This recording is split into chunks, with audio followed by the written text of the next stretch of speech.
Alrighty, what's up, everyone? This is a new episode of Sports Harder. I am your host, as always, Maddie Lukewarm Ice, and my co-host for this evening is, it says in the corner, Jeanette Binder. How's it going there, Jeanette? Got him. I'm a little burly to be Jeanette. No, as always, goes, it's Mel just shook her head at me. She didn't think it was that funny. I thought it was funny. She don't get it. She don't get it. She doesn't think we're funny at all. Like, I can't ever get her to laugh. That is true. It's very hard to make her laugh. So, but yes, we were pointing right at you. Hi, Mel. See that? See, Chris says hi. He's nice. Hi. She says hello as well. Alrighty. Well, as always, I kid around, but my host, co-host Chris, the Gorilla Binder. What's up? Like he said, it's been before we started the podcast, it's been a hot minute, but it's been nice to kind of relax and chill and do it when we want to, when we have time. There's no pressure, no agenda that we had to take care of or anything like that. So I like it. I think it's pretty nice. Makes it a lot more fun, because I know we were thinking about maybe not doing episodes anymore, but I kind of like it at this pace right now. And it makes it more fun once football season starts, to be honest, just because, we do our picks every week, fantasy football, a lot more topics to cover, a lot more things to go over. With NFL, I mean, the NFL draft is coming up this month, so got plenty to talk about with that and debate with that. But let's start off with what's going down and a couple of things going down today that we can talk about. Let's start off with NFL. Some disappointing news coming out of my side of the LA Rams side. Aaron Donald being accused of assaulting a person at a nightclub, after-hours nightclub. The lawyer of this victim posted pictures of what he looked like, and he was messed up. Like, his whole eye was like swollen. He couldn't see out of it. He needed a bunch of stitches. He had a concussion, a broken arm. I'm going to start off with the funny side of it first, and then we'll be more serious. So let's start off with the funny side first. And I'm sure you can back me up with this, Chris. Who the hell would pick a fight with Aaron Donald? Right? What are you doing? I mean, Devontae Freeman did. Yeah, and he got picked up like a rag doll. Yeah. So, I mean, that guy is like the real life, Incredible Hulk. Like, he's like the real version of the Incredible Hulk. Like, I don't know what you're thinking when you're trying to pick a fight with him, other than maybe to make some money. But I don't see Aaron Donald picking the fight, though. So, I mean, this guy had to have been running his mouth or something, because Aaron Donald is a really passive guy. Like, you look at him in interviews, even relaxed interviews, he's really calm and he's passive. Like, I don't see him starting a fight with somebody, because he knows it'll mess with his career. Yeah. He seems like a smart enough guy to know that he's the face of the Rams, at least one of the faces, but I could probably say he is the face of the team. So, I mean, he kind of knows, like you said, to not put that in jeopardy. The reports are out, and of course, people are investigating it and looking into it, but the reports are out that the accuser bumped into Aaron Donald at the club. Like, he bumped into him or whatever, spilled a drink on him. I don't know. And the group that Aaron Donald was with then had like a, whatever you want to call it, like they started fighting basically in the club. An altercation. They were asked to leave the club, and then outside of the club after that, that's when this person got assaulted. He's saying it was Aaron Donald. So it'll be interesting to see if it actually was Aaron Donald or if it was the group that Aaron Donald was with. Guys like that as well. I mean, they run with a posse, so What do you think? Is this gonna hurt Aaron Donald long term, or do you think this will get resolved pretty quickly and no one will kind of remember it? I think if it comes out that he actually did it, it's gonna hurt him. If it comes out that he just straight up attacked the dude, it's gonna hurt him. Like he's probably gonna get like an 8-game suspension. So it's gonna hurt his paycheck a little bit. I don't think it's gonna end his career, and I think eventually it'll be just swept under the rug, unless he does it again. The way I look at it though, like I saw some of the guys that were rolling with Aaron Donald, and he's kind of the biggest one of them all. And I think if Aaron Donald punched that dude, it'd be more than just a black eye and some stitches.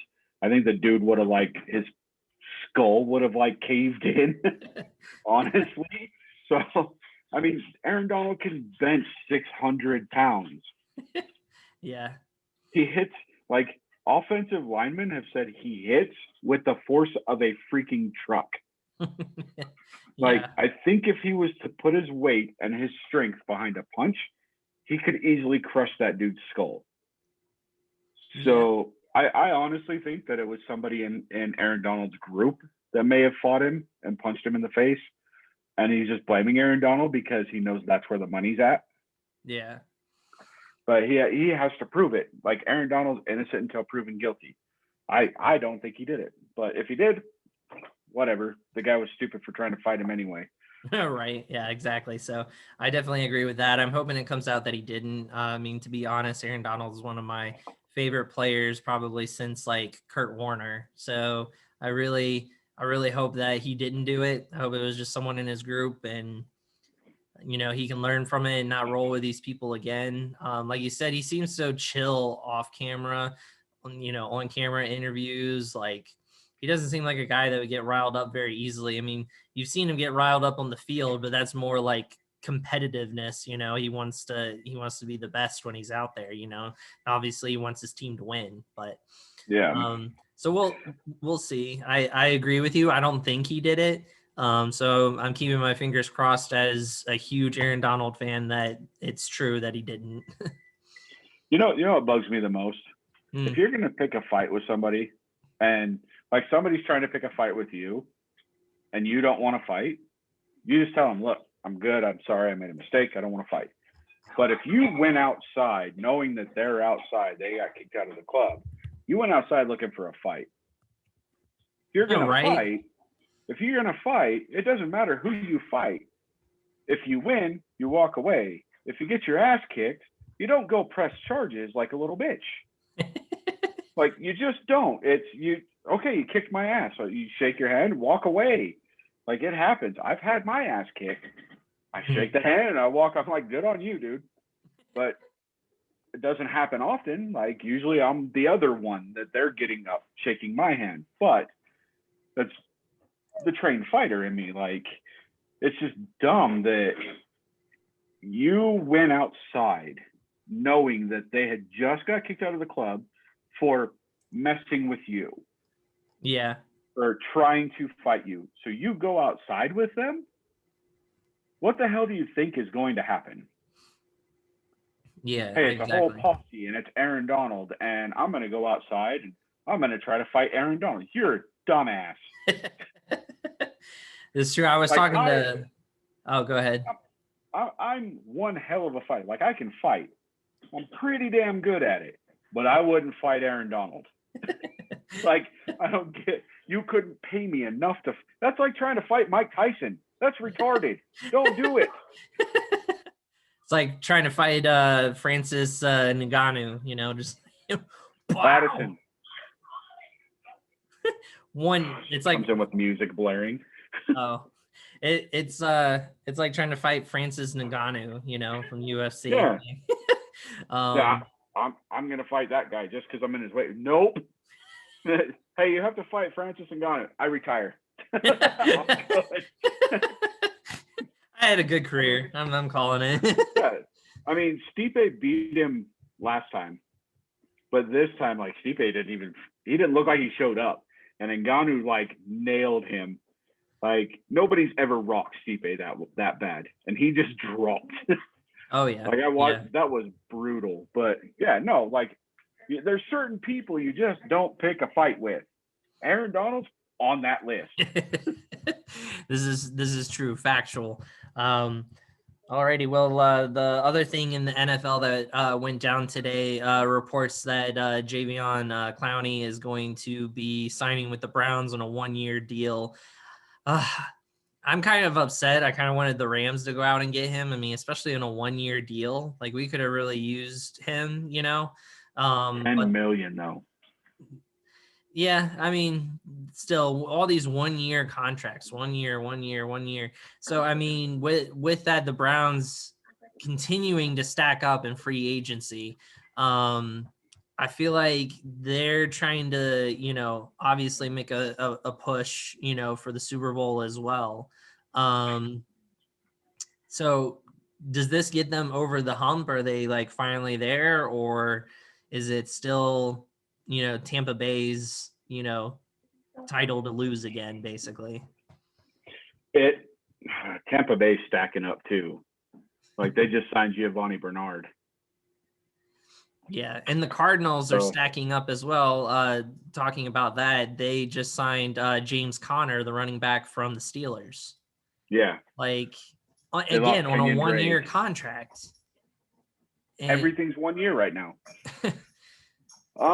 I think it's going to actually push the Browns to where they could be the best team in the AFC, because now they've got an even better defense.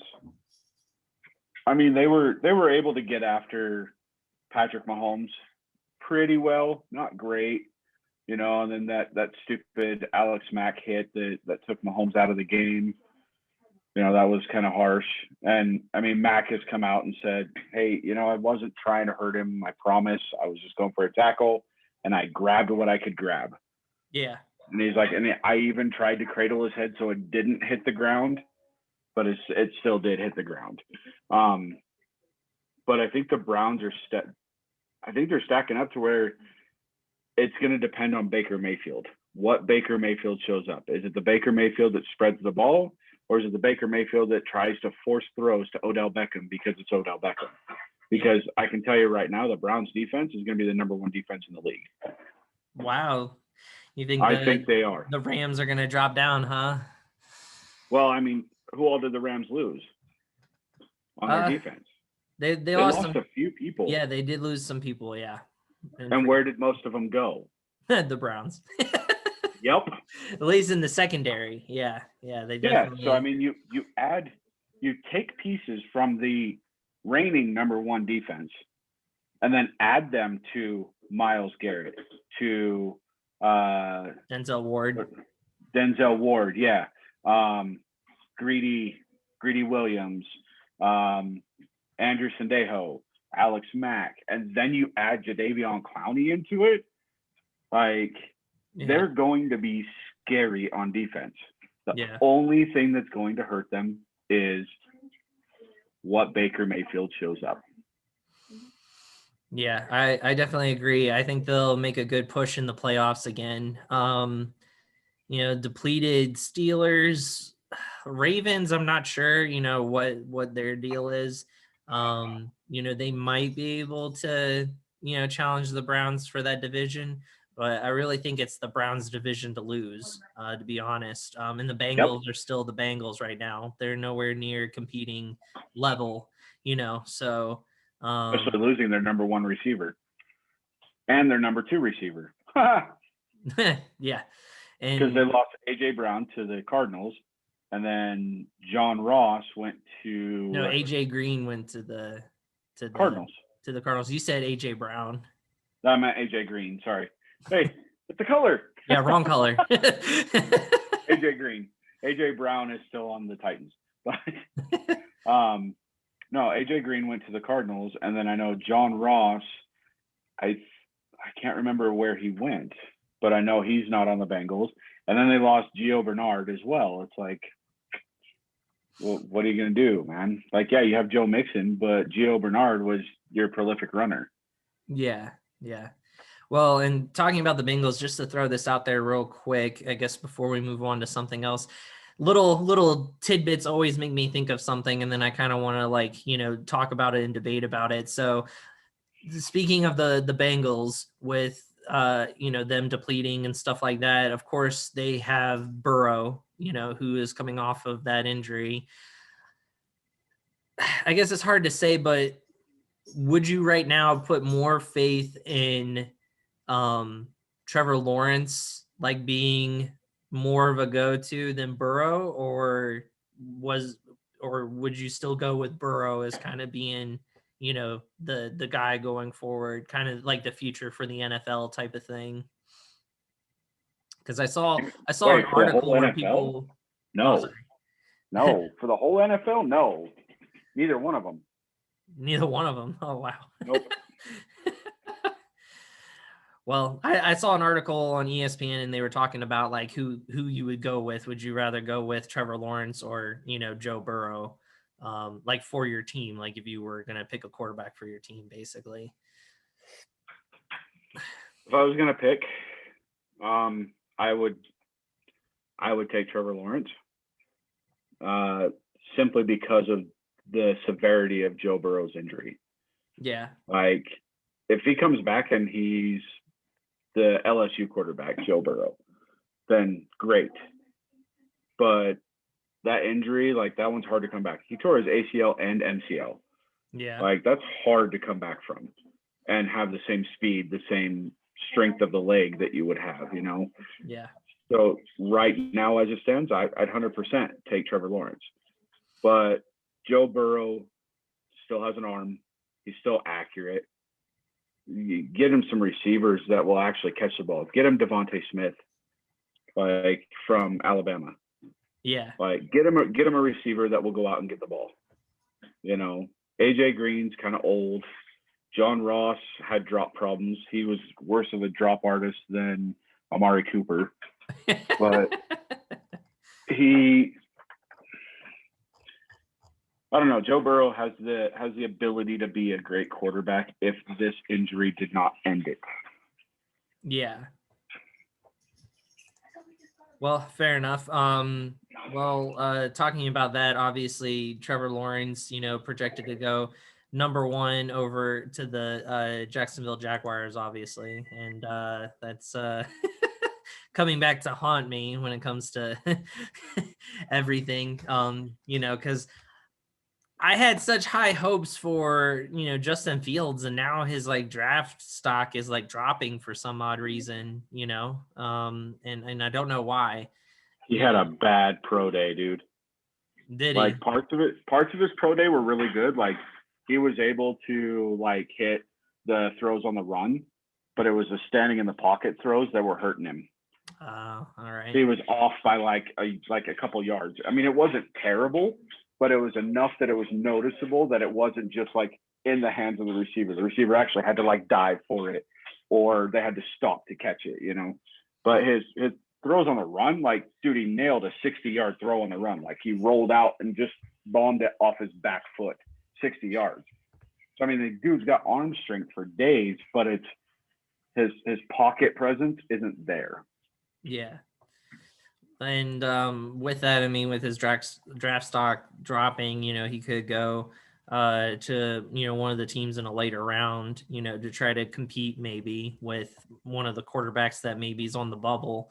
I guess if we had to pick our top picks right now for the draft order, obviously I think we both agree Jacksonville would go with Trevor Lawrence number 1, right? Yep. All right. And then number 2 would be the Jets, who obviously is getting a quarterback because they traded their quarterback to the Carolina Panthers. So Sam Darnold is now with the Carolina Panthers. I don't know if we talked about that on the last episode or not. No, because it happened after the last episode. Okay. So our last episode was 100, right? This is 101. Yeah, this should be 101. So yeah, so with that, with Sam Darnold being traded to the Carolina Panthers, are the Panthers giving up on Bridgewater already, or are they just trying to get a little bit of QB competition going on? They actually gave Bridgewater the approval to seek a trade. Oh, okay. So they're going with Sam Darnold. So yeah, they are giving up on him, which I don't know. If I'm the Panthers, I don't know if I really would go with Darnold over Bridgewater. I think I would stick with Bridgewater. Yeah, I don't know. Bridgewater's proven himself, and I don't know why. Like their problem last year was their defense. Had nothing to do with Bridgewater. It's Derek Carr situation. Yeah. Blame the quarterback. When the quarterback threw for 4,000 yards and like 4 interceptions. Well, Bridgewater had I think he had 11 last year, but he had like 30 touchdowns, dude. Yeah, no, that's very true. So very, very interesting with that. So the Jets with the number 2 pick. If I had to say that they were going to pick anyone, yeah, that's that's what I was about to say. I think they're going to go with the BYU quarterback. To be honest, I think he'll go number 2. Zach Wilson. Yep, Zach Wilson. Poor guy has to go to the Jets. I wouldn't wish that upon anybody. He's used to not being on a good team. He plays for BYU. And how many games for BYU did he have to save? Because the defense gave up crap. Because it was on his back. Yeah, it was on his shoulders all the time. And he made it happen. I think he's a better leader than Sam Darnold. And I'm not saying the Jets are going to be great, but I could see him going 6-12. Or no, now it'd be 6 and what is it? They go 17 games, so 6-11. Not 6-10, 6-11. Sorry. There you go. So yeah, to be honest, I can't see them getting 6 wins. I'm sorry. Maybe 4 wins. I don't see them winning 6 games. They're putting some weapons in there though. They've picked up a few people. They've spent some money. Yeah, I mean, we'll see. They're not great. I just don't have very much faith in that though. But so I guess we both agree on the number 2 pick as well. Then the number 3 pick was traded to the San Francisco 49ers for basically everything in the kitchen sink. So 49ers saying over and over again that they're sticking with Jimmy G. That's their quarterback, but yet they trade away all these picks to the Dolphins for the number 3 overall pick. You don't trade that many picks for anything but a quarterback. You go quarterback with having the 3rd overall pick. I'm sorry. And this will probably be the first time in a while that the first 3 are quarterbacks, I would think. At least in my opinion, unless you're going to pick something different, but I'm going with quarterback. I think they're going to go with Mac Jones from Alabama. Yeah. I think that's where the Niners are going to go. I think they're going to go quarterback, and they're going to take the Alabama quarterback. I think they're going to go quarterback as well. But I don't think they're taking Mac Jones.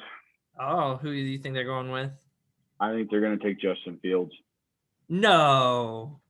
Yep. After his stock was dropping? Doesn't matter. Kyle Shanahan loves him. Huh. Well, yeah. John Lynch loves him. Hey, that's all you need is the support from the GM and the coach. I mean, and you're in. So, yeah. But I think they're going to bring him in. Yeah. And he's going to sit for a year. Oh, behind Jimmy G? Behind Jimmy G. Learn. And then they're going to trade off Jimmy G towards the end of the season, after the season, and they're going to put him in as a starter. I think he's going to sit for 1 year. All right. Unless they're doing terrible, and then, of course, they'll throw him in. That's how it always goes. Yeah, with the crowd going, Fields. Yeah, Fields. Yeah, so yeah, I wouldn't be surprised if they throw him in halfway through if they're doing really bad, just to give him the experience. So, all right. So I guess that's the first one we've disagreed on, and it only took until the number 3 pick. let me give you the reasoning they're not going to take Mac Jones. Mac Jones has the exact same play style and ability skill set as Jimmy G. Oh. So why are you going to take another Jimmy G? Take somebody else that has a different skill set that can give you a more dynamic offense. Huh. Justin Fields, like John Lynch actually said, Justin Fields reminds him of Steve Young. Oh, all right. Fair enough.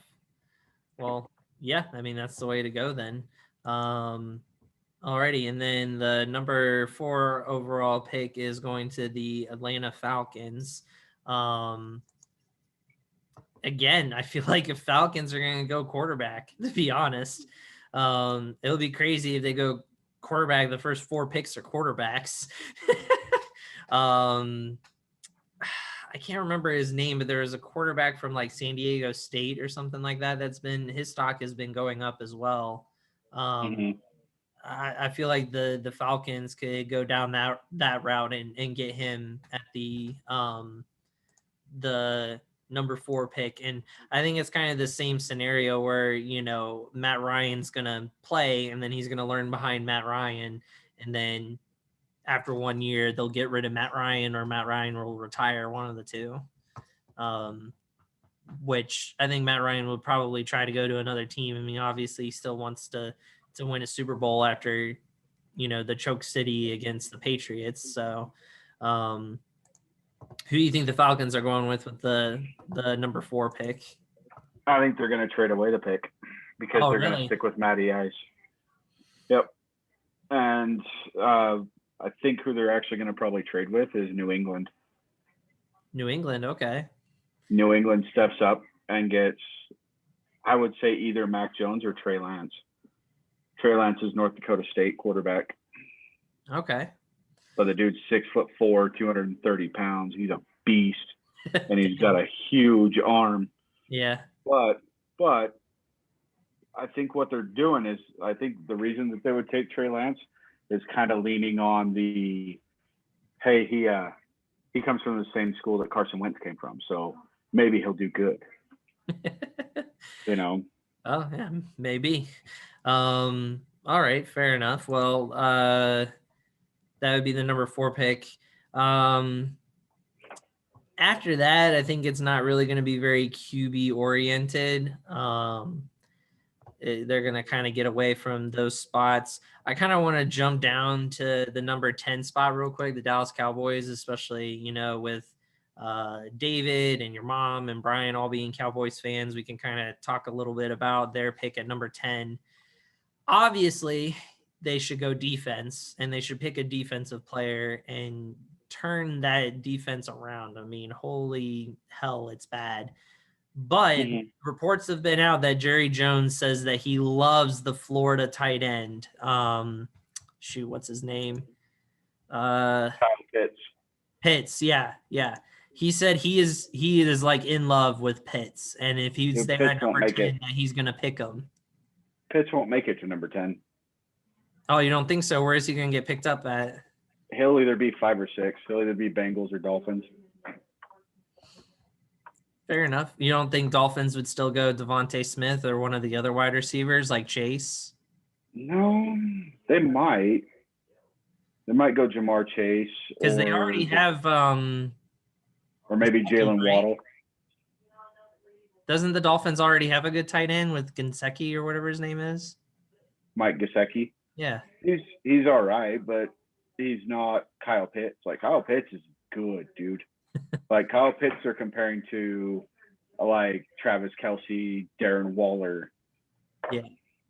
Well, true, but I just feel like if you already have a pretty decent one, you can get like a transcendent wide receiver, like one of those that are coming in. I feel like the Bengals at 5 are actually going to go offensive line, to be honest. Yeah, pick up that Penei Sewell from Oregon. Yeah, so I think the Bengals at 5 will go offensive line. I feel like the Dolphins are going to go wide receiver. I feel like the Lions at 7, I'm not sure really what they're going to go for. See, that's I think the Lions are going to. I mean, they need a lot of help. Yeah, but I think the Broncos are going to trade up for pick 7. They have pick 9, so why not trade up for a couple picks to get who you want? And I think they're going to go for Mac Jones if he's there. They'll either go for Mac Jones or Trey Lance, whichever one is left standing. The Broncos will? Yeah. They don't believe in Drew Lock. And in all rights, like, I'm a Raiders fan. Keep Drew Lock. Keep Drew Lock. But, he's terrible. He is a terrible quarterback. That dude should not be a quarterback. He's like the Tim Tebow.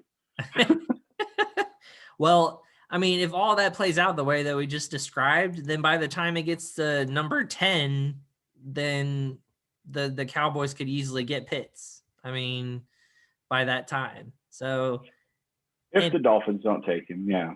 But it's just like they don't need that. Even if at number 10, one of these wide receivers like Devontae Smith or Chase is available, why would you even go down that route? Like, you need you need a defensive player. Like, I just don't understand why freaking Jerry Jones is talking about taking Pitts. Like, because Jerry Jones is retarded. I'm not supposed to use the R word. I'm sorry. He's dumb. Yeah. He is not intelligent. Yes. So I honestly, I think the smart pick for them, if he's there, is Patrick Surtain out of Alabama. He's a defensive back. The dude's good. He's like the number one defensive back in the entire class. Yeah. Like, if they don't take him to help their defense, they're dumb. And I was actually just thinking about something outside of the draft, really stupid. Now, how many number one picks do the Browns have on their team? How many? I'm not sure. After picking up Jadeveon Clowney, because Myles Garrett was number one, wasn't he? Yes, he was, yeah. Baker Mayfield was number one. Jadeveon Clowney was number one. Says they have 10 first-round draft picks on their. Yeah, they have 3 number one overall picks: Clowney, Garrett, and Mayfield. And then they also have the Super Bowl MVP, Malcolm Smith.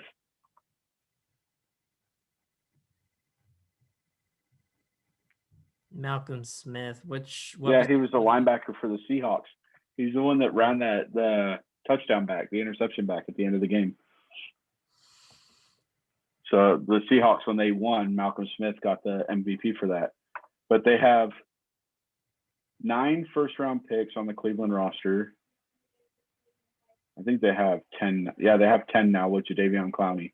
So they have Odell Beckham, Jack Conklin, Myles Garrett, Baker Mayfield, Tack McKinley, David Njoku, Sheldon Richardson, Denzel Ward, Jedrick Wills, and Malcolm Smith. Like, holy crap, dude. That's stupid. I don't like that. Okay, so sorry, back to the draft. The Cowboys would be stupid to take anybody besides Patrick Surtain. Well, there you go. Well, I mean, we'll see what ends up happening. Like I said, I mean, not known for making the needed pick and making more of the sexy pick when it comes to that. So, we'll see how that plays out. Let's see, when is the draft? On the 29th, so coming up here soon. Well, to stick with one last thing that I can think of in the NFL, unless you can think of something obviously after we talk about this, but but the thing that's over and over again, obviously, with Deshawn Watson, having more and more women coming out and saying that he sexually assaulted them. It sounds like from most reports from Deshaun's side of it is that it was consensual. And one woman officially came out today and spoke. I didn't get a chance to watch it. I'm not sure exactly what she said. But she's the first person to actually come out and speak. Names are being released here soon of the women, I guess. And so one of the women backed out. She's now not, or 2 women backed out. Okay. 2 women backed out. This whole thing is such a big mess. Like, I have no idea why the Texans still have him, to be honest. I mean, with all this going on, and it's one of the things where I can see some of them being consensual just because it's like, I'm an NFL superstar, women are going to throw themselves at me. It happens. Like, you know, like I'm the face of this franchise and I make all this money. Women are going to throw themselves at me. So I can understand that aspect of it. But of course, you know, there's the other aspect of, you know, women have to deal with men like that feel entitled and feel like, well, I do make this much money and I am who I am. Yeah, do you know who I am type of thing. And so they assert their dominance and say, well, you're gonna do what I want because of those reasons. I don't know, what do you make of all the newest stuff, I guess, with the one female coming out? I don't know if you watched that video or not of what she said. Like I said, I wasn't able to. I was trying to find it before the podcast, but I couldn't find it. So I didn't see that one, but I know that there was a girl that came out like last week or the week before, and she's like, I was actually a massage therapist for Deshawn Watson. I massaged him once a week, and he was nothing but professional with me. Oh wow! Like he was actually the epitome of professionalism. Like he would like the door locked because he didn't want fans running in with him, like realizing that he's there and run in and like get in there. But you know, I've gone and gotten a massage and they typically lock the doors just so you have that privacy, so nobody actually opens the door while you're getting massaged because you're there to get relaxed. Yeah. You know, and she came out and she's like, he is the epitome of professionalism. And, you know, it's not unusual for NFL players to go to multiple massage therapists, like, because we can only do one a week, you know, because we have other stuff. So we schedule one a week with them, where they sometimes need 3 or 4 days a week of massage therapy. So they'll have like 3 or 4 different massage therapists. And sometimes that it just won't mesh, so they'll end it, stuff like that. But one of the things that came out that was actually kind of interesting is, you know, we were talking about conspiracy theories and like, is Deshaun Watson really doing this? Yeah. Or is it the Texans really doing this? The lawyer for the girls grew up with the GM for the Texans. Oh gosh. They've been friends since junior high. Oh my goodness. That came out. Oh like no. 3 days. It was like 3 or 4 days ago that came out. Oh, and so one of the things that Deshaun Watson's lawyers are trying to do is have him excused as a, I don't know what the word is. Like, what is it? It's you're not supposed to be involved in this because of relationships or something, like a conflict of interest. That's the word. Yeah. So they're trying to have him excused as a conflict of interest because he is like personal friends with the new GM of the Texans. Oh my goodness. It's a shit show. That's all it is. And the funny thing is Deshaun Watson's only statement is, I didn't do this. Yeah. He hasn't said anything else. I didn't do this. I didn't rape anybody. I didn't sexually assault anybody. He's like, it's a massage. And he's like, I did have sex with a couple of them, but that was consensual. Yeah. And it was outside of the massage therapy place. It was separate from the massage. Yeah. Exactly. So it'll be interesting to see how this is all going to play out. Do you think it's going to end before the season starts? Hopefully. I think it'll end right before the season starts, when there's no ability for the Texans to trade him. Then all of a sudden it all goes away. I will stand up for this, though. If he did it, I think he should be done in the NFL. Like, yeah, we've said not that allowed before. To play. I definitely agree. I agree with you. Cannot go to Canadian Football League, can't go to Arena Football League, can't go to the fan controlled. Like, he is done 100%. Can never coach, nothing. Yeah. Like, completely separated from football in the world. Like, especially with 21 women coming forth. Like, that's terrible. There was 23, but 2 dropped out. So 21 women. Yeah. Yeah, no, I definitely agree with that wholeheartedly. So, yeah, it'll be interesting to see what's what's going to happen with all of this. Hopefully, again, like we said, it gets wrapped up pretty quickly. I just hate too if it's not true and he didn't do it, that these people were trying to drag his name through the mud, and trying to do all of this. You know, I have seen, from personal experience, like what can happen if you say like things like that, and try to ruin someone's life just by saying stuff that didn't really happen. So it's hopefully, I know it won't ruin his career if it's not true, but like personally, for his personal, yeah, his personal well-being, I hope he still be able to get through it, because that's like a rough thing to have to go through. So I will say one thing, like, I don't know, I just brain farted.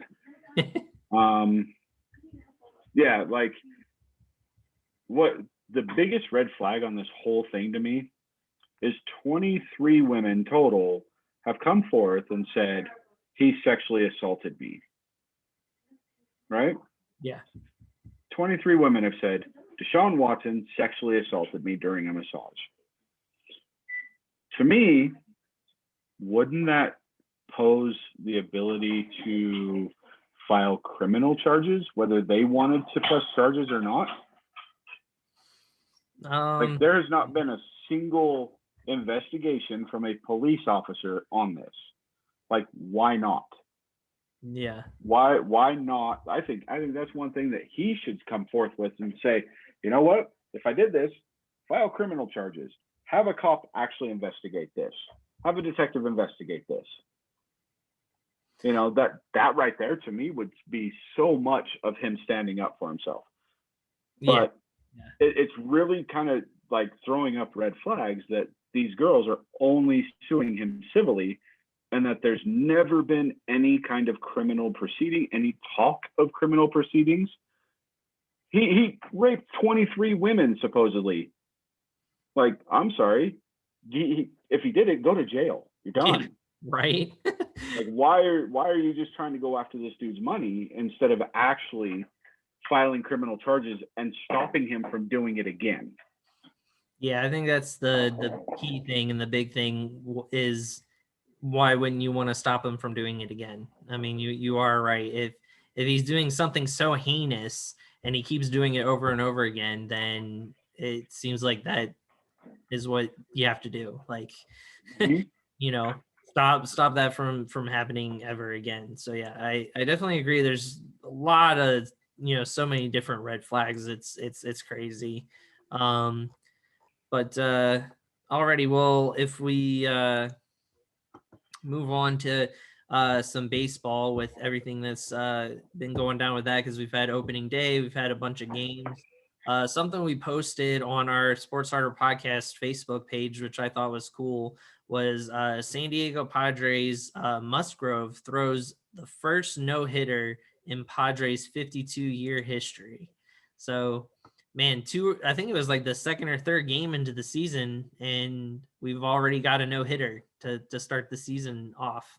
That's crazy. And the first one for their franchise, which is nuts as well, that in 52 years no one's ever thrown a no-hitter. I mean, the Padres seem like one of those teams that are trying to make a push to kind of get themselves, out of the whole, we're the Padres, so we obviously suck, trying to get into more of the winning mentality. I mean, how do you feel with that? Because I mean, obviously they're in with the Dodgers, so how is that going to be able to stack up? Because the Dodgers, are the Dodgers. I kind of feel like they're always the ones that you have to try to dethrone, and obviously they're the defending World Series champs. So do you think the Padres like have a chance? They're going to make a push this year? I think they're going to make a push, but they're going to be a wild card team. I don't think they'll win the division, because the Dodgers are just Dodgers are going to win the division, but they'll make it close. They're the only team that can make it close. Well, that's why I was gonna ask you. You know, if it's still basically the Dodgers to lose, basically. Oh yeah, because they didn't lose anybody. They're still stacked up with the same team that won the World Series. Like, they're still stacked. They're gonna win it. Like, I don't know if they're gonna win the World Series again this year, but they're gonna win their division for sure. But while we were talking about no hitters, this is just random. It's not MLB or anything. So there was a pitcher, Hope Trotwine, for North Texas. She's softball pitcher for North Texas University. Okay. She pitched a perfect game, but the best perfect game that's ever been pitched in the history of any baseball or softball. So softball has 7 innings. She pitched 7 innings, faced 21 batters, had 0 hits, 0 walks. There was 0 fielding errors, and she struck out all 21 batters. What? Yeah. What? Hope Trotwine. Yeah. Holy cow. Perfect 21 strikeouts. That I saw that and I was like, that's never happened. And I started looking it up. Never happened. Every no-hitter has had like at least somebody hitting the ball, like not getting a hit, but they actually like have a fly out or stuff like that. She legit struck out all 21 batters. That's just nuts. That's crazy. Yeah. Wow. Well, dang. Well, there you go. That's going to be hard to top in any other sport, especially like Major League Baseball. You're not going to see that in Major League Baseball. No. If you do, that pitcher's immediately in the Hall of Fame. Like, you don't have to do anything else. Hall of Fame, done. That's a record that'll never be broken. Yeah, exactly. I mean, the most strikeouts I think that's ever happened in the history was like, I think it was like 21 or 24 in MLB, which is 7 to 8 innings of strikeouts, which is an amazing feat. But I don't think there's, when I was looking at it, I didn't see that anybody had ever had that perfect of a stat line. Gosh, yeah, that's mind blowing. That's something you do in a video game. That's not what you do in real life. Right.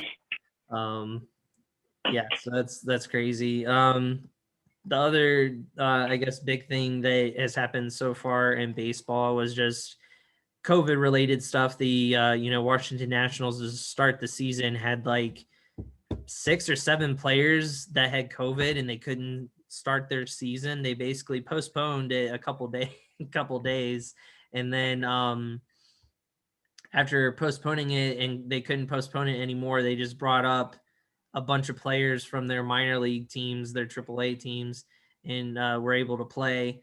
Of course, now they have their full roster back and they're playing. Do you think there's going to be more scenarios like that where, baseball is going to have to just bring up a bunch of people from AAA to play just because they have COVID stuff? It could. I think with the big push that they have right now with the vaccinations, I think that's going to help. It's going to help alleviate that a little bit, but you still have to get everybody vaccinated, and you have to have, like, you're going to have people that are going to be like, no, I'm opting out. I don't want to get the vaccination, Yeah. Because right now it's still an option. Like, they can't actually make it a mandatory thing. But like Major League Baseball could come forth and say, if you want to play and you want to get paid, you have to get the vaccinations. Same with like the NBA and the NFL, all because they have that governing body that it's, hey, we manage all of this. We make the rules. You have to do this. But, our government overall can't come forth and tell us that we have to have a vaccination. But that's a different story, a different topic. Anyway, that's true. I think until the vaccinations actually, till everybody's gotten vaccinations, yeah, we're going to see issues where, players are going to be missed out and they have to call players up. It's going to happen more this year than it's ever happened before. Yeah, true. I mean, they're allowing fans to come into the stadiums now. They started that with the Super Bowl, and now the baseball stadiums all are letting, not full capacity, but it's like 5,000 or something like that. I think they said the football stadiums this coming year will be at full capacity.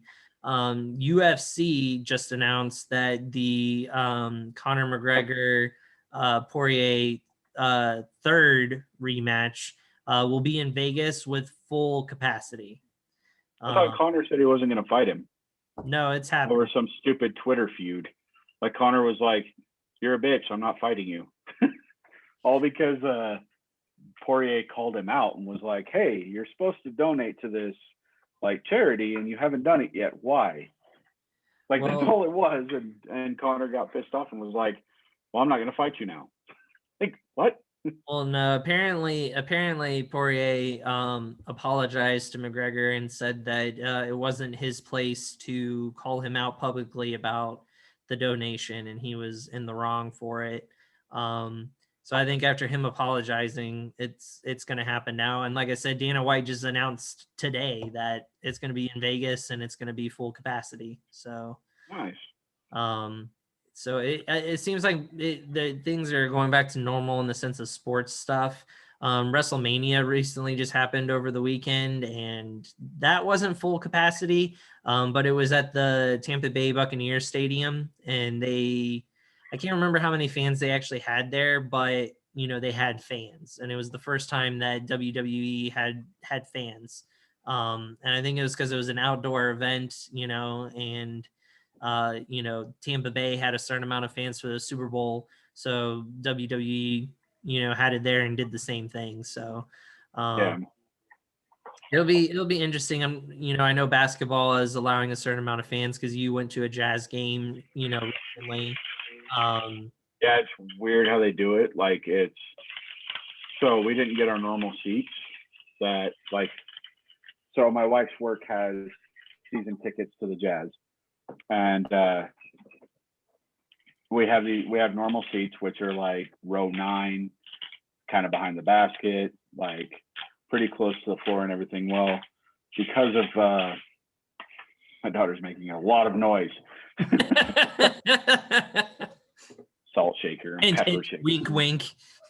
Right. But no, we ended up on the opposite side of the court, still kind of behind the baskets, not as directly behind the baskets, more off to the side. But we were like row 13, I think. So, I mean, it wasn't terrible, but what they did was they took, like, if you have season tickets, they just kind of moved you to every other row instead of just being on the row that your normal seats are. But they'd honor your seats for wherever they put you. So, and it's random every game. So, like, because the season tickets are where they're at, whatever game they go to, like whatever game any of the employees go to, it's always a different seat. It's never the same seat. Alrighty, fair enough. Well, one good thing about the extra game for the NFL is week 17, the last week, the Rams are actually coming to Baltimore to play the Ravens. And I am definitely gonna go. You're going. I'm hoping that like they open up Allegiant Stadium and I can go down this year. Like, I really want to. That would be really cool. Yeah, so I mean, we'll see how many fans the Ravens will let in, and hopefully I can get some tickets and go. They won't let you in because you're a Rams fan. Well, I've seen the Rams play twice, I think.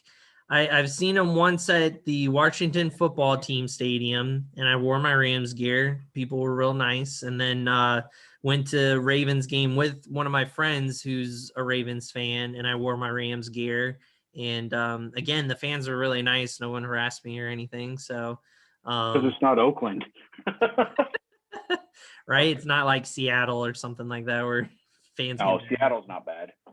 Oakland is bad. Well, I'm saying Seattle because they're such rivals, Rams and Seahawks. Like, yeah.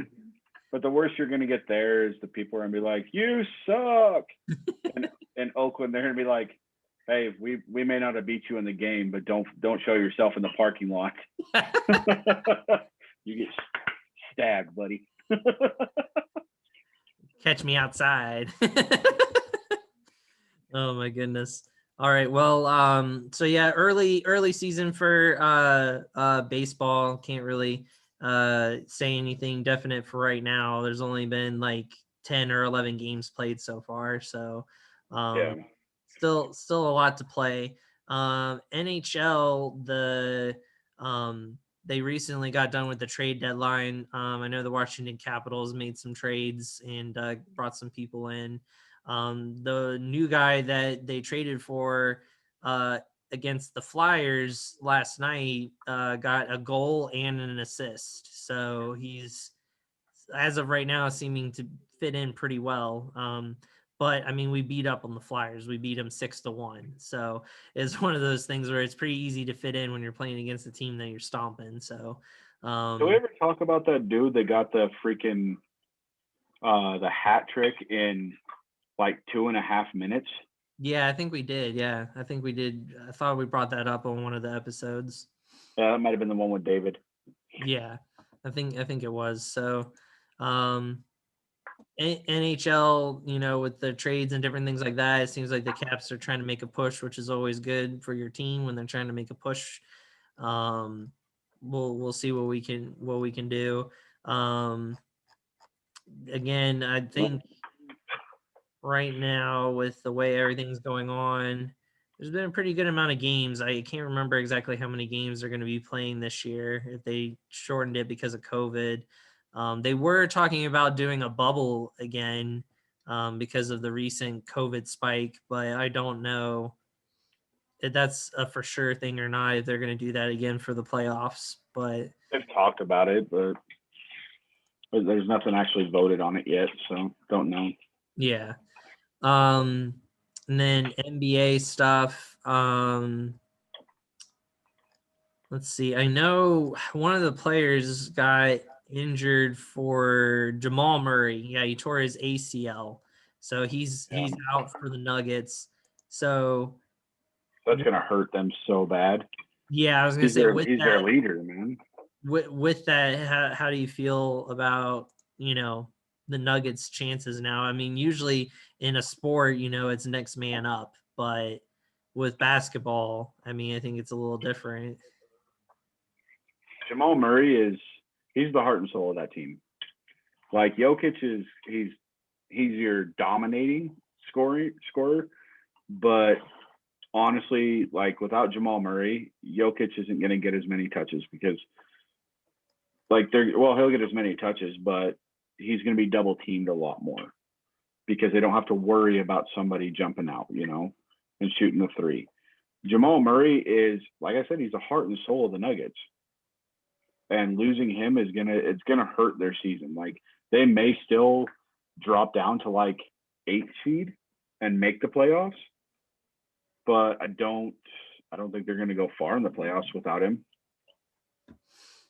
Yeah, I think that basically crushed their hopes and dreams for the season, when it comes to that. So, will they still make the playoffs? Yeah, but I could easily see them losing in the first round. The West is a very hard division. So if looking at the standings right now, Jazz are still at the top for the West. The Phoenix Suns, where the heck are they coming from? Second place in the West? Dude. They beat the Jazz in Phoenix, but they actually beat the Jazz by like 3 points. And then I don't know, man. They're actually listed as the number 1 team in all of the power rankings right now. Like they've jumped the Jazz in the power rankings. Wow. Yeah. I can't believe that. That's crazy. Well, Booker's playing out of his mind. Ayton's playing out of his mind. Chris Paul is playing like he's 22 again. Like the dude's like 50 years old and playing that good. Yeah. It's insane. So they're kind of coming out of the woodworks. They got Jay Crowder, but Devin Booker's the big one because he wasn't really that big of a name when he got drafted by them. I mean, he was a big name, but I meant like other people were focusing on other players because he was playing in Phoenix. So I mean, people were just like not really noticing him. But I mean, now, I mean, look how it is now for him.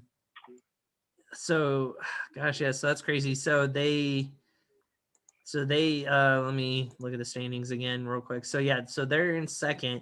Clippers are in third. The Denver Nuggets are at fourth, but I can see them dropping down with Murray being out. The Lakers at 5, which is kind of odd. I don't know if the Lakers are just like, we don't care what seed we are. Like they're like, we're the defending champs, so we're just going to take it easy. I mean, they didn't really care what their seed was last year. So they don't have LeBron or Davis right now. They're both out. So well, that because LeBron messed up his ankle or something. He like sprained his ankle. He hurt his vagina.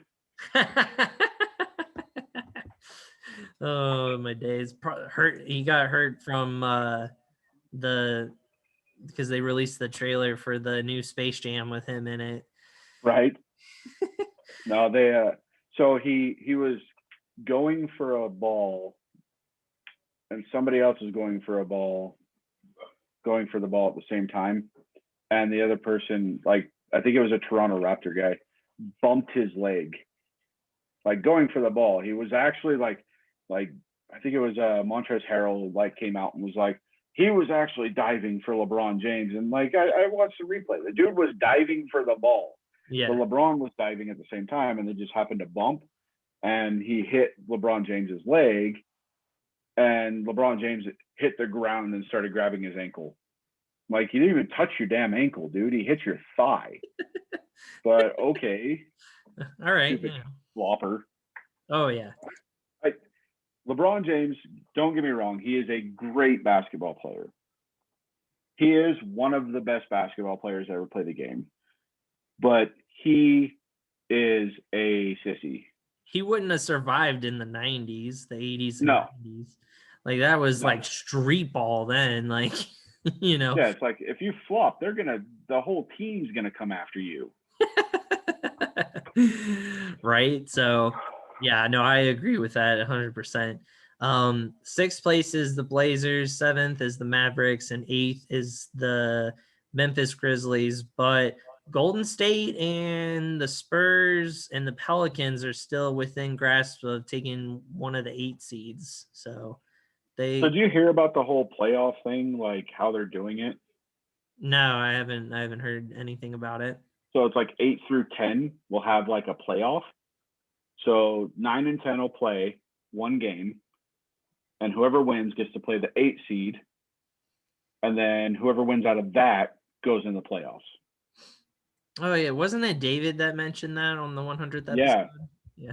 So I started looking into it. That's a real thing. Like, that's how they're doing it this year. I'm like, so if you look at like the standings, it's got the block all the way around the 10th instead of just the 8th. Oh, all right, fair enough. I think that's dumb. That's too funny. Well, in the East, real quick, the 76ers are still at the top. Brooklyn Nets in second, obviously, because they decided that they were gonna make a super team. They couldn't just handle a super team. They decided to make a super team. So the Brooklyn Nets, there's an article that someone posted on ESPN saying, should the NBA get involved with not letting players make these type of teams, not like basically cutting off how many top players like teams can have. And it's just like, I don't think the NBA can ever get involved in that. I mean, there's no way around it. They tried to fix it by doing the max deal thing where, if players stayed for a certain amount of time and they could get that max contract.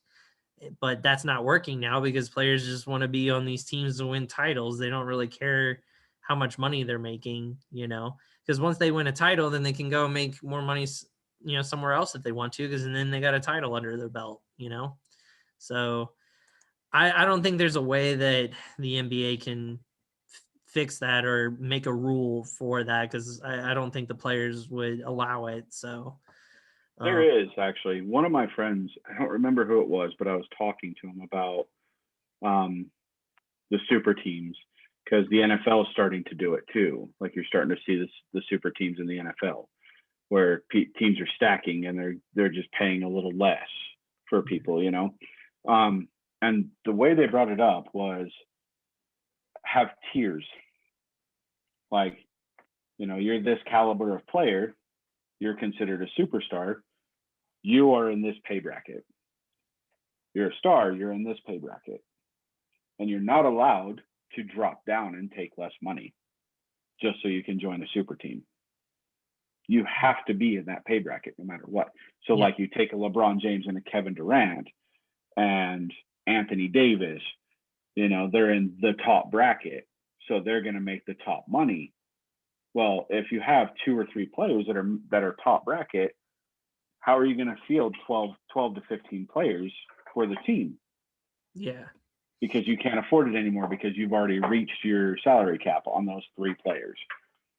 So, I mean, it was a good idea. It's never going to happen, but it was actually kind of a cool idea. Yeah. The problem that I saw with that was that you are tiering players. Like, as fans, we know who the superstars are. As owners, they know who the superstars are. But to come out and say, well, LeBron James is a superstar. Kevin Durant, you're not as good as him, so you're in this one. And then Dennis Schroeder, you're just an average point guard, so you're all the way down here. You can't compare to like Chris Paul or, you know, Mike Conley. So why are you like in this upper echelon? And then Dennis Schroeder comes back and goes, well, I'm just as good as they are. Like, let me play them one-on-one. Right? So it causes some animosity that shouldn't be there. Yeah. I could definitely see that being a problem. I will say, honestly, the biggest problem is loyalty. Like, so there was an interview where Reggie Miller was asked, if Jordan called you and said, come play for the Bulls, what would you have said? Yeah. Excuse the language. Reggie Miller said, I would have told him to fuck off.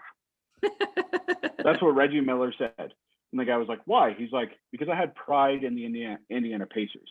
And if we could beat Jordan, that was my pride. I didn't want to go play with him just for a guaranteed title. I wanted to beat him for the title. I wanted to be the best. Yeah. You know, there's no loyalty now. It's, hey, let's team up and go win a title. Like, the title's the most important thing, not the competitiveness anymore. Yeah. No, I definitely agree. And that's what kind of tips the scales of, like you said, those super teams that everyone kind of knows, well, they're going to make it to the finals, compared to back then where it was just like, who knows maybe who will make it. I mean, yeah, you kind of thought during the Michael Jordan era that the Bulls always had a shot at winning the title. But I'm sure there was teams that they were worried about while they were playing. I think nowadays some people don't even worry about certain teams when they play them, you know? You know who the first super team actually was? The Dream Team? No, the first NBA super team. The Dream Team? No. It was the Houston Rockets. The Rockets? And I think it was like 90, 94, 95, 96, 97 when they won the 2 back-to-back while Jordan was playing baseball. My years might be off there, but they had Clyde Drexler, Robert Horry, Hakeem Olajuwon, Charles Barkley. You know, they had a super team. Granted, Charles Barkley and Clyde Drexler and Hakeem Olajuwon were all on their way out. Yeah. Because they were old. But they still had the clout and they still had the heart to play the game, and they won. But then as soon as Jordan came back, they didn't win anything. So yeah, that all went out the window. Yep. Well, we went on that rant about the Nets because they're at number 2. The Bucks are at number 3. I think the Bucks have kind of missed out on their window of opportunity to be able to win while Giannis was at his peak. I feel like that's kind of, that time has passed. I could be wrong, but I feel like they missed out. They missed their window. And then the Atlanta Hawks, surprisingly, are doing well. They're in 4th. The Celtics are 5. The Heat are 6. I feel like the Heat are going to kind of make a run like they did last year. They picked up some good people during free agency, so I feel like they're gonna get hot again and do well. The Hornets are at 7, which again is shocking, and then at 8 is the Knicks. And then wait, the Knicks are at 8? Yeah. Wow. Dude, the Knicks have been the bottom of the barrel for like the last 10 years, even when they had Carmelo Anthony. Yeah, exactly. So then the Pacers at 9, close by on the Knicks. They're a couple of games off. And then the poor, sad Chicago Bulls that I thought were going to try to make a run after they picked up some people. So, they still can. If the playoffs started today, they would have to go in and beat whoever the hell you just said was number 9. I'm brain farting. The Pacers. So they'd have to go in and beat the Pacers and then turn around and beat the Knicks, and then they would be in the playoffs. Yeah. So I want to ask you, how do you feel about them picking up Vucevic? I mean, they needed to make some type of push to start establishing some type of winning culture. Everyone, thought that Anthony Davis was going to go there because it was where he grew up, and that was like his team. When he was growing up, he really liked the Bulls. But once that didn't play out and he stayed with the Lakers, it kind of, put a damper on, what they were going to be able to do. So I like that they at least tried. They didn't just sit around and be like, okay, well, we're not going to push for anyone. They at least put forth some effort and tried to make the team better. So I like it. I hope somehow that can build free agency in the off season and try to get some more people to come, Yeah.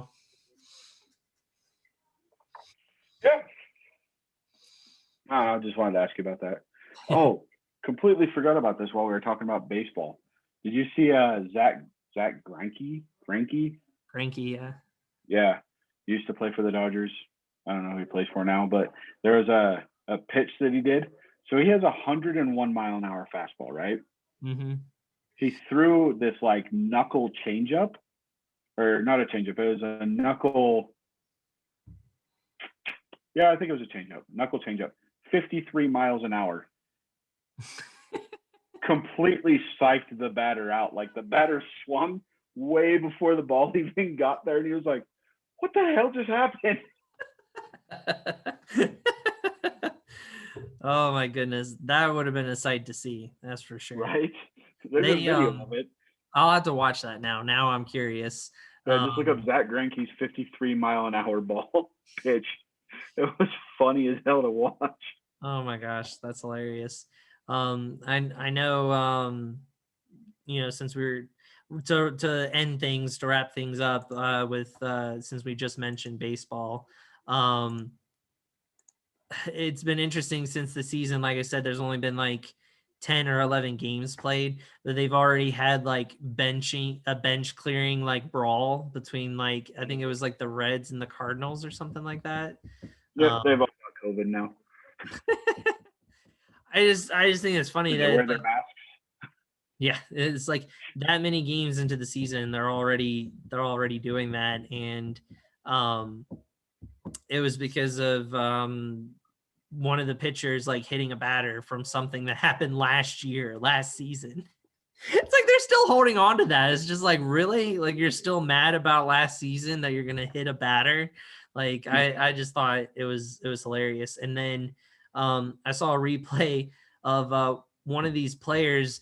It was the second baseman. He got a ground ball and he put it in his glove, and the guy was running from first and he was trying to get to second. And instead of just tapping him with the glove, with the ball in his glove, he freaking puts the ball up on his shoulder like this and nails the guy with his shoulder. The runner just completely gets clotheslined and falls to the ground. And I was just holy hell, he's justifying it by being look, I got him with the ball. Just freaking puts it up here and wham, just completely nails him, and it's just dude, I was just tagging you. I was just trying to get you out. It just blew my mind. I was like, man, well, that's more intense baseball. All right, well, We as always, we always wrap things up with our football announcement. Earl Thomas still not signed. And the season is getting closer and closer. I feel like retirement is coming on. We closed out before actually mentioning Julian Edelman retiring. Oh, that is true. Yep. What do you think his chances are of going down to Tampa? 90%. I'm gonna throw a solid 75. 75%. Yeah. 75%. I mean, hey, Gronk did it. Gronk retired and then was just like, hey, I'll go back and play with Brady. So I could see Edelman easily doing that. And Tom Brady came out and said that he realized for the first time that there's more than just the Patriot way to win Super Bowls. And he said that because he was always about the Patriot way. But then, here recently, he admitted that there's more than just the Patriot way of winning Super Bowls. Oh, yeah, because the Patriots have lost Super Bowls. True, but I think when you say the Patriot way, you only think of Bill Belichick. I mean, you don't think of anybody else when it comes to coaching the Patriots. So, which is so dumb because Bill Belichick couldn't win one with the Cleveland Browns when he was the head coach over there. True, but he played coached one season? Yeah, and then he got fired. Oh. But anyways, well, as always, we appreciate the listens. We appreciate everyone viewing us on YouTube. Subscribe, like, share, do all that good stuff. You all know our social media stuff, Facebook, Instagram, Twitter. You know how to find us. There's been 101 episodes. If you don't know how to find us on social media anymore, then that's on you. That's your fault. Quick shout out. I know it's towards the end, so not many people will probably listen to this part, but shout out to my lovely wife, Melanie the Felony, who defeated both of us in the March Madness Challenge. Yeah. She didn't just defeat us, dude. She demolished both. She beat me by 500 points. She beat you by 300. Hey, that's one full round. She whooped our ass. She copied me for the championship final two, though. Like, I picked Gonzaga and Baylor, and she picked Gonzaga and Baylor. So, I mean, she copied me on that front. So I feel like in a way I helped her win because I helped her pick the final two. So, but either way, she still beat us. She still beat the experts. So hats off to her. Congrats. And we'll see. My soon to be born daughter will probably do the same thing. She's gonna be beating me all over the place. So here's my daughter, just so you know. Yeah, exactly. So did you just go like this about my daughter? What is wrong with you? No, about her. I know. I'm just picking on her. You got booped. She booped your nose too. Oh, okay. Boop. So, all right. Well, we appreciate everyone. We love everyone. And, until next time, we don't really have any set times that we're doing it. So next time you hear us, we'll be, lucky for you, pleasurable for you. So I'm just going to say, if you want set times, get us viral and get us paid. Exactly. Right. And then we can have some more fun with it. But we appreciate you guys, and we will catch you guys on the flip side. Later. Peace.